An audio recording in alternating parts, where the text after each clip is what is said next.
Example 21 સંખ્યા જુઓ કે એક જથ્થો 144 બોલપેન ધરાવે છે, તેમાંથી 20 ખામી અને બાકીની સારી. તો જો આમાં જ ખ્યાલ આવી જાય કે કુલ બોલપેન કેટલી છે 144 અને તેમાંથી ખામીયુક્ત 20 છે અને બાકીની સારી. માટે સારી બોલપેન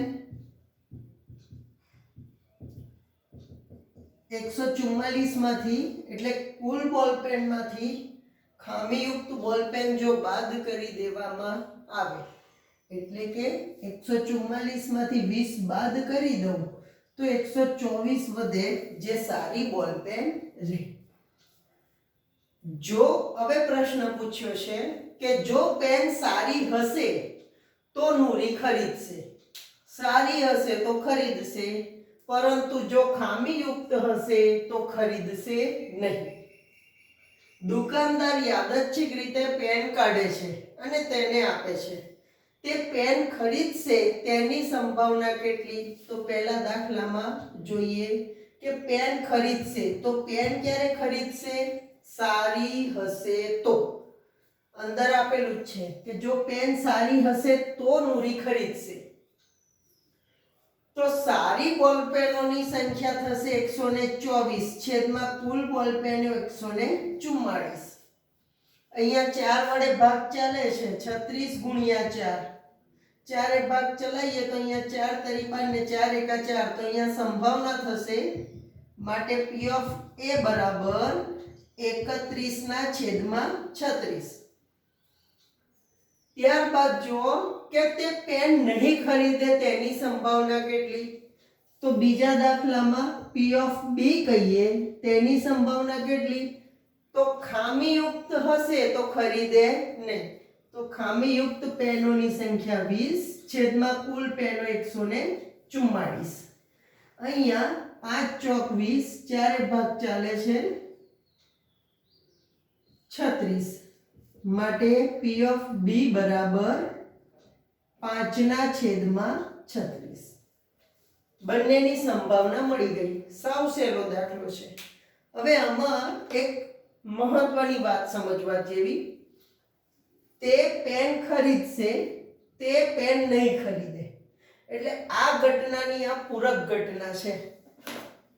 તો અહીંયા દાખલો બીજી રીતે ગણાય. બીજી રીત માત્ર આના માટે કે બીજો દાખલો એ ઘટના એકની એટલે કે પહેલા દાખલાની પૂરક ઘટના છે.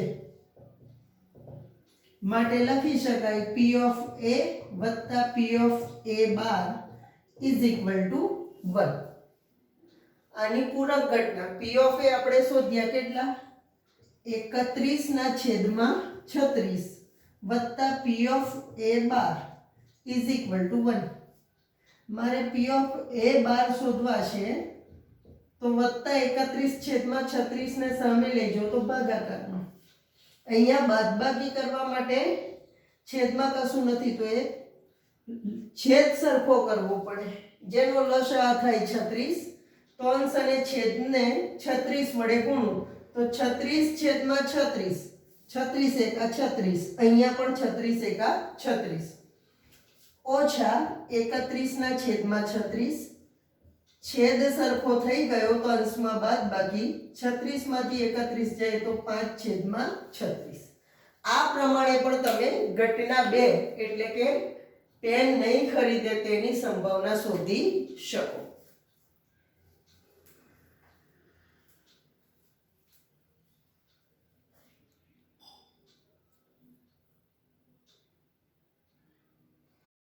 એક્ઝામ્પલ 23 જોઈશું. વિદ્યાર્થી મિત્રો, તમારી પાસે ટેક્સ્ટ બુક આવી ગઈ છે, એટલા માટે એક્ઝામ્પલ 22 જાતે ટ્રાય કરજો. જે ઉદાહરણ 13 ને સમકક્ષ અને ઉદાહરણ 13 માંથી જ ગણવાનો છે. સહેલો દાખલો છે, જરા સમજીને ગણજો, તમને ફાવશે. અને અહીંયા 23મો દાખલો સમજવા જેવો, તો ગણતરીમાં ધ્યાન આપજો કે એક રમતમાં 1 રૂપિયાના સિક્કાને 3 વાર ઉછાળવાનો. કેટલી વખત ઉછાળવાનો છે? 3 વખત ઉછાળવાનો છે. અને તેના પરિણામ દરેક વખતે તેના પરિણામ નોંધવાના છે. જો તમામ વખત સિક્કો ઉછાળતા સરખું પરિણામ મળે, એટલે કે 3 વાર છાપ મળે અથવા તો 3 વાર કાંટો મળે, તો હરીફ રમતમાં જીતી જાય છે, અન્યથા હારે છે. તો હરીફ રમત હારે તેની સંભાવનાની ગણતરી કરો. ચાલો, તો તેની સંભાવનાની ગણતરી કરતા જઈએ અને દાખલો ગણતા જઈએ.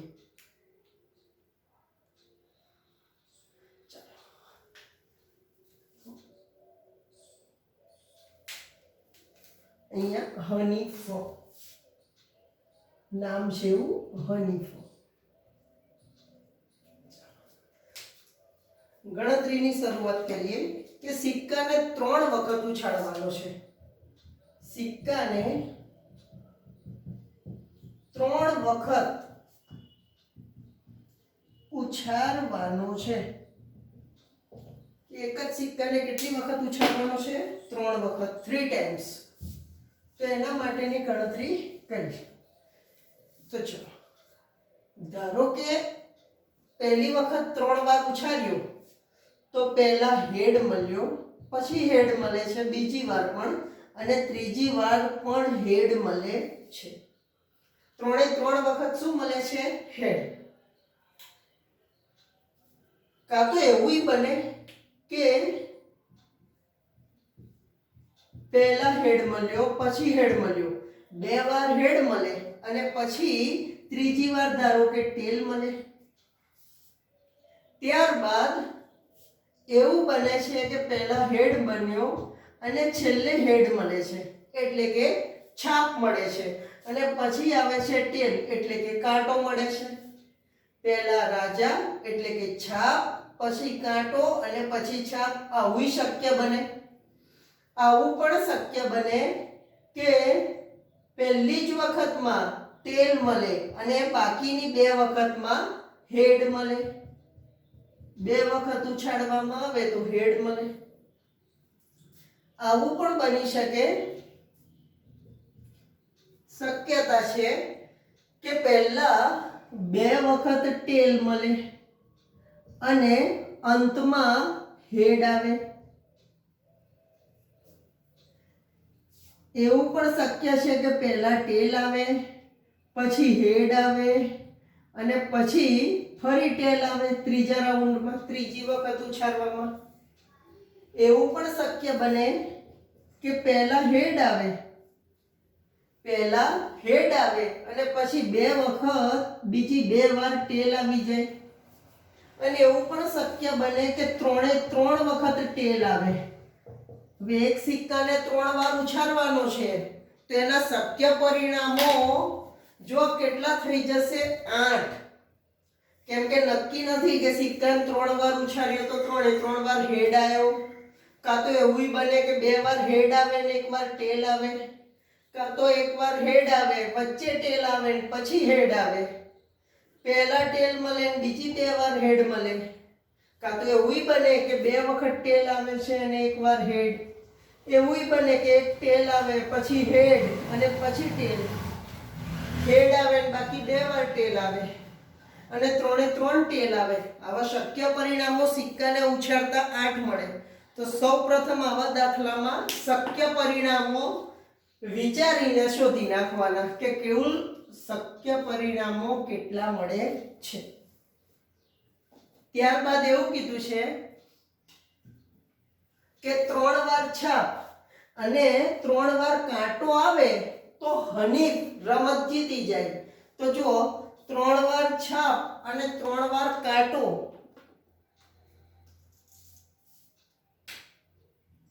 આમાં 3 વાર છાપ અને 3 વાર કાંટો આવે છે.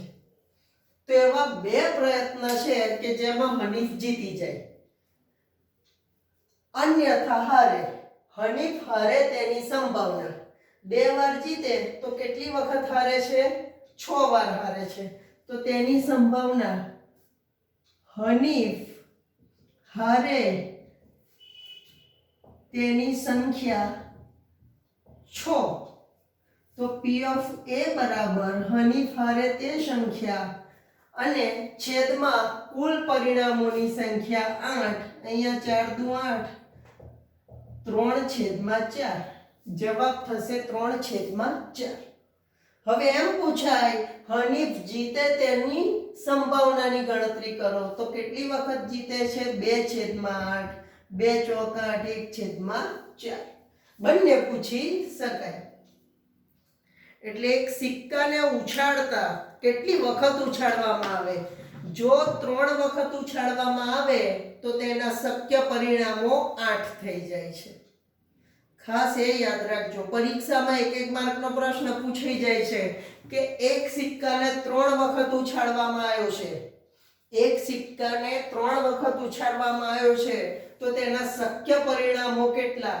કે એની શક્ય પરિણામોની સંખ્યા જણાવો. તો શક્ય પરિણામો કેટલા થશે? 8.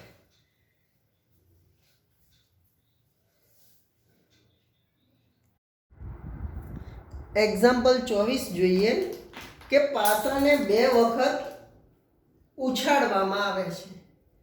પાસાને કેટલી વખત ઉછાળવામાં આવે? 2 વખત ઉછાળવામાં આવે છે.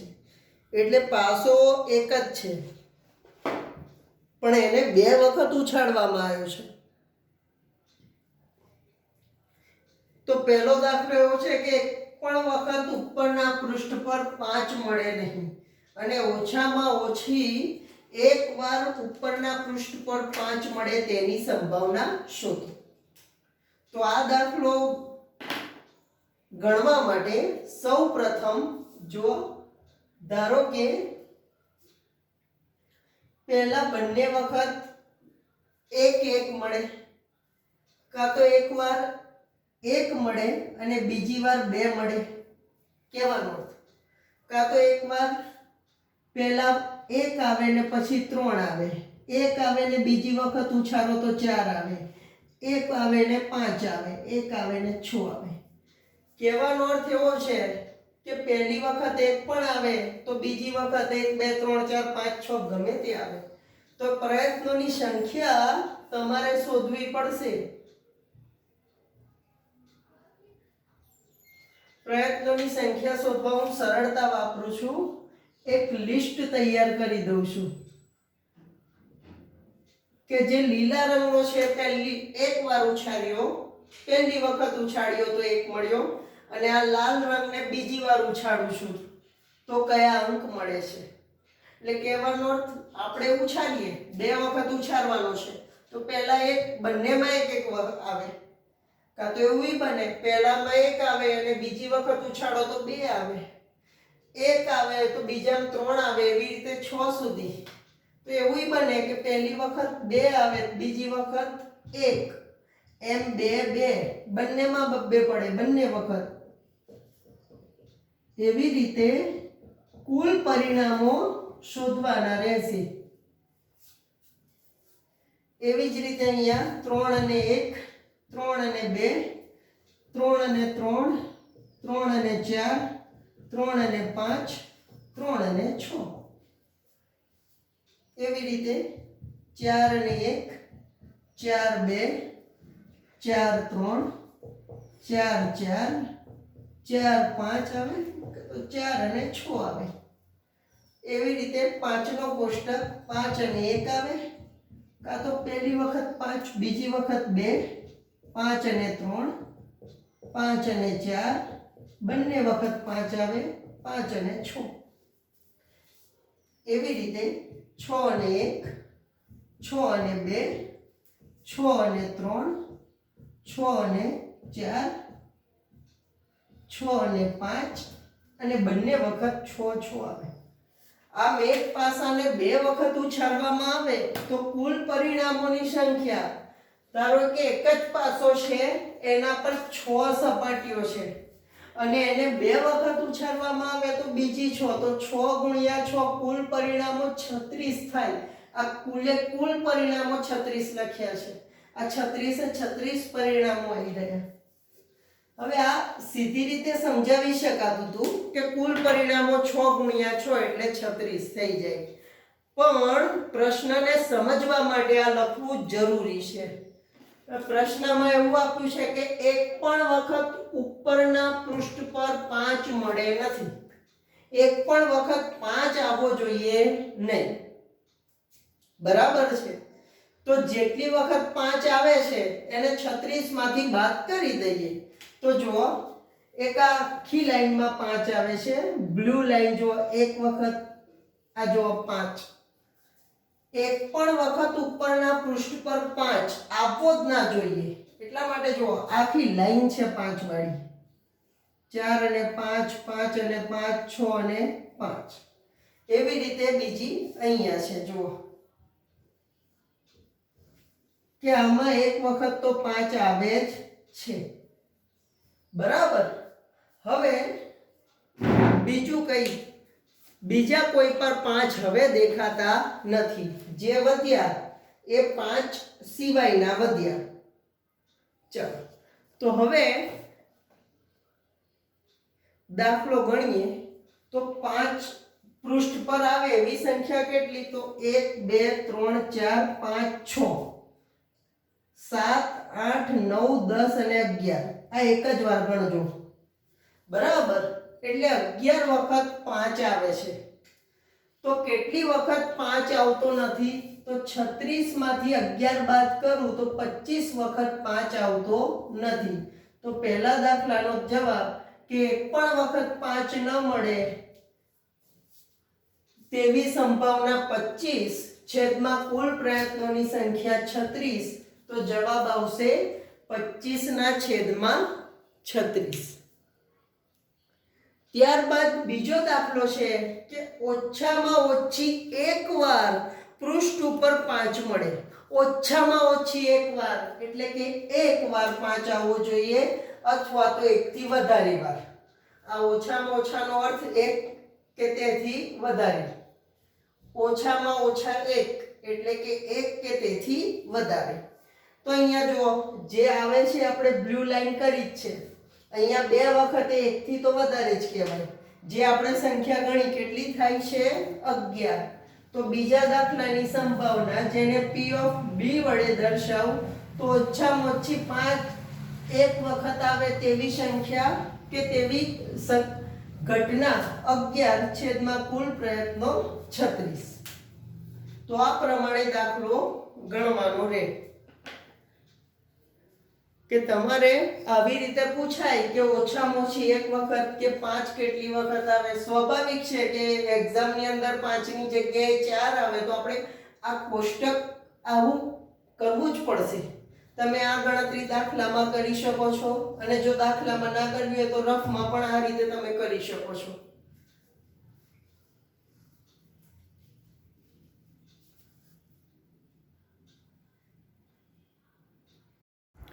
એક્ઝામ્પલ 25 સ્વાધ્યાય 15.1 અને ચેપ્ટર 15 નો લાસ્ટ એક્ઝામ્પલ છે. ધ્યાન આપો કે નીચેનામાંથી કઈ દલીલો સાચી છે અને કઈ દલીલો સાચી નથી. તમારા જવાબ માટે કારણ આપો. તો પહેલો પ્રશ્ન આવો છે કે જો 2 સિક્કાને એક સાથે ઉછાળવામાં આવે તો 3 શક્યતાઓ મળે. 2 છાપ મળે અથવા 2 કાંટા મળે અથવા પ્રત્યેકનો 1. તેથી આ પ્રત્યેકના પરિણામની સંભાવના 1/3 છે.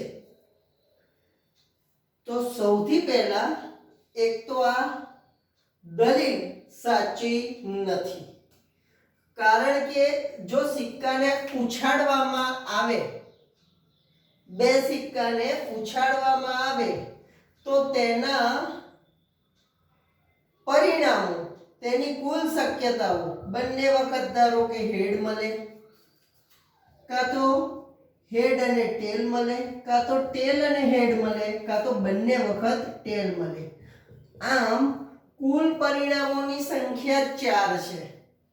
તેથી બંનેમાં હેડ આવે તેની સંભાવના 1/4, બંનેમાં ટેલ આવે તેની સંભાવના પણ 1/4. અને ધારો કે એમ પૂછવામાં આવે કે બંનેમાં હેડ અને ટેલ એક વખત આવે છે તો એના પરિણામો ટોટલ 2/4 એટલે કે 1/2. આમ ત્રણેયની સંભાવનાઓ 1/3 થાય એ તો શક્ય નથી. અને અહીંયા કુલ પરિણામ જ ખોટા આપ્યા છે કે 3 શક્યતાઓ ના આવે, 4 શક્યતાઓ આવે. તો પહેલા પ્રશ્નમાં દલીલ ખોટી છે. એ શક્ય પરિણામો 4 આવે અને ચારેયની સંભાવના દર્શાવે. એ જ પ્રમાણે બીજો એક્ઝામ્પલ જોઈશું. તો બીજો એક્ઝામ્પલ છે કે જો પાસાને ઉછાળવામાં આવે તો 2 શક્ય પરિણામો મળે છે. કયા 2 શક્ય પરિણામો મળે છે? અયુગ્મ સંખ્યા હોય અથવા તો યુગ્મ સંખ્યા હોય. હા, વાત સાચી કે પાસા પર 6 અંકો છે, 3, 4, 5 અને 6. એ કાં તો યુગ્મ હોય કાં તો અયુગ્મ હોય. તેથી અયુગ્મ મળવાની સંભાવના 1/2 છે. તો અયુગ્મ કયા? એટલે કે એકી સંખ્યાઓ 1, 3, 5 એમ ટોટલ 3 અને પાસા પરની કુલ સંખ્યાઓ 6. તો જવાબ 1/2 આવશે. તો આ પ્રમાણે દર્શાવીને દર્શાવી શકાય કે આ દલીલ સાચી છે. અહીંયા ચેપ્ટર 15 પૂર્ણ થાય છે.